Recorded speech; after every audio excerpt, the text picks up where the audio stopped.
జై శ్రీమన్నారాయణ. అందరికీ నమస్కారం. ఈరోజు మన వీడియోలో 35వ శ్లోకం, విష్ణు సహస్రనామంలోని 35వ శ్లోకం యొక్క నామాల పూర్తి వివరణ తెలుసుకుందాం. అచ్యుతః ప్రతితః ప్రాణః ప్రాణదో వాసవానుజః అపాం నిధిరధిష్టానం అప్రమత్తః ప్రతిష్ఠితః. అచ్యుతః, ఈ సృష్టిలో బ్రహ్మాది దేవతలు మొదలు సకలము నాశనమైనప్పటికి కూడా నాశనము లేనటువంటి వాడు శ్రీమన్నారాయణుడు.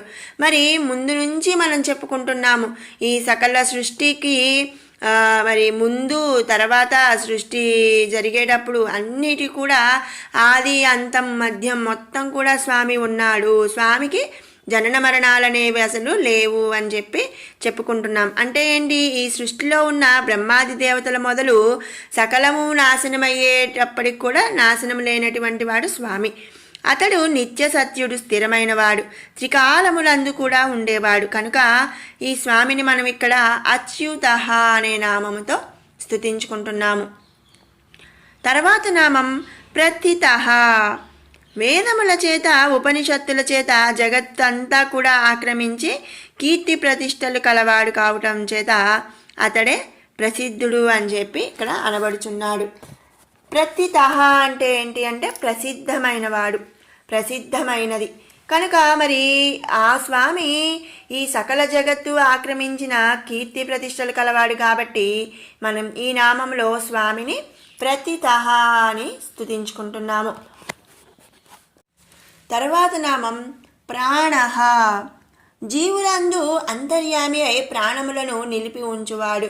కనుక అతడే ప్రాణద అనగా ప్రాణములను ఇచ్చువాడు అని చెప్పబడుతున్నాడు.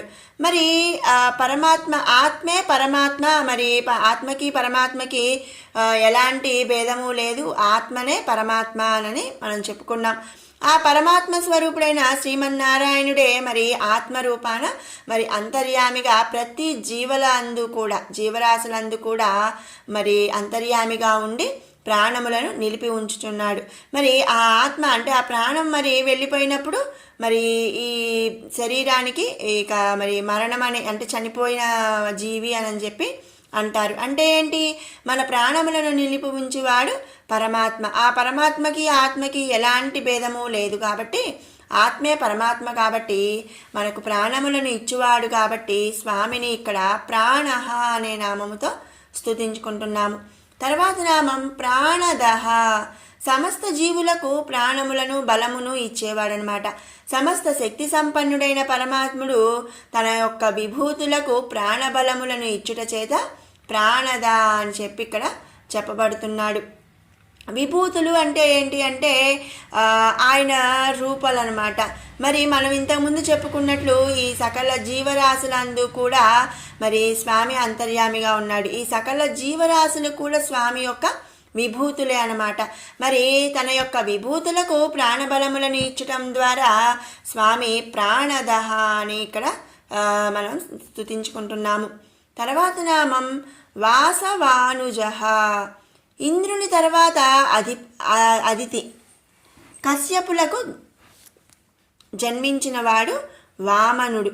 వామనావతారమునందు అదితి గర్భాన లోక కళ్యాణం కోసం జన్మించి బలిని 3 అడుగుల నేలను దానం కోరి 1 అడుగుతో ఆకాశం, 2వ అడుగుతో మరి భూమిని ఆక్రమించి 3వ అడుగు బలిచక్రవర్తి శిరస్సున ఉంచి అతడి పాతాళమునకు తొక్కినవాడు వామనుడు.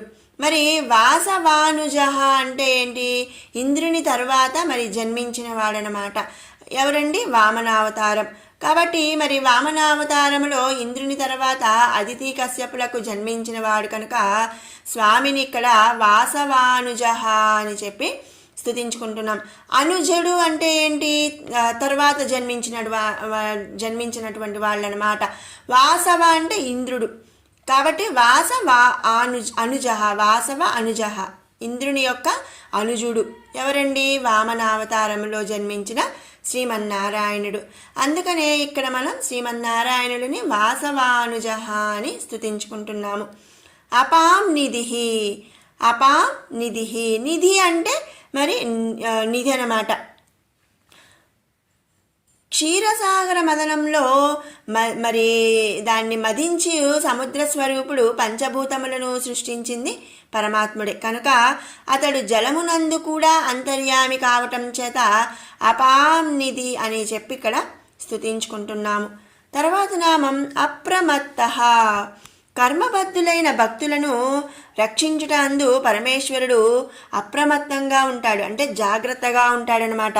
జాగ్రత్తను వహించి ఎల్లవేళలా కూడా స్వామి అప్రమత్తుడే, అంటే మరి అప్రమత్తంగా ఉండు, మేలుకుగా ఉండు, మరి అంటే మరి గమనించుకుంటా అప్రమత్తంగా అని చెప్తూ ఉంటాం, కాన్షియస్గా ఉండమని.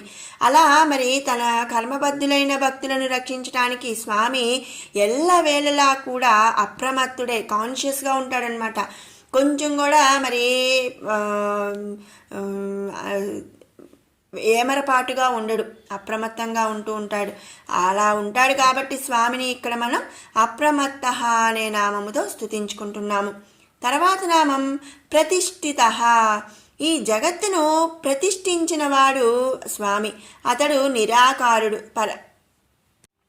పరంజ్యోతి స్వరూపుడు, చైతన్య రూపుడు, నిత్య సత్యమైన స్థిరుడు అనమాట. అతడే పరమేశ్వరుడు, ఆయనే పరమాత్మ. కాబట్టి ఆ స్వామిని ఇక్కడ ప్రతిష్ఠితః అనే నామముతో స్తుతించుకుంటున్నాం. ఎందుకంటే మరి సకల జగత్తుని సృష్టించింది, ప్రతిష్ఠించింది ఆ స్వామే కాబట్టి ఆ స్వామిని మనం ఇక్కడ ప్రతిష్ఠితః అనే నామంతో స్తుతించుకుంటున్నాము. విన్నారు కదండి 35వ శ్లోకం, దానిలోని నామాల యొక్క పూర్తి వివరణ. ఇప్పుడు 31 నుంచి 40వ శ్లోకం వరకు కూడా ఒక్కసారి పారాయణ చేసుకుందాం. అమృతాంశోద్భవో భానుః శశబిందుః సురేశ్వరః ఔషధం జగతః సేతుః సత్యధర్మపరాక్రమః భూతభవ్యభవన్నాథః పవనః పావనో నలః కామః కామకృత్కాంతః కామః కామప్రదః ప్రభుః యుగాదికృద్యుగావర్తో నైకమాయో మహాశనః అదృశ్యో వ్యక్తరూపశ్చ సహస్రజిత్ అనంతజిత్ ఇష్టో విశిష్టః శిష్టేష్టః శిఖండీ నహుషో వృషః క్రోధః క్రోధకృత్కర్త విశ్వబాహుర్మహీధరః అచ్యుతః ప్రథితः ప్రాణः ప్రాణదో వాసవానుజः అపాం నిధిరధిష్టాన అప్రమత్తః ప్రతిష్ఠతః స్కందః స్కందధరో ధుర్యో వరదో వాయువాహనః వాసుదేవో బృహద్భాను రాధిదేవః పురందరః అశోకస్తారణస్తారः శూరः సౌరిర్జనేశ్వరः అనుకూలः శతావర్తः పద్మీ పద్మనిభేక్షణः పద్మనాభోరవిందాక్షः పద్మగర్భः శరీరభృత్ మహర్తిః బుద్ధో వృద్ధాత్మా మహాక్షో గరుడధ్వజः అతులः శరభో భీమः సమయజ్ఞో హవిర్హరిः సర్వలక్షణలక్షణ్యో లక్ష్మీవాన్ సమిదింజయः విక్షరో రోహితో మార్గో హేతుర్ధామోదరः సహః మహీధరో మహాభాగో వేగవానమితాశనః. ఓం శ్రీ పరబ్రహ్మణే నమః.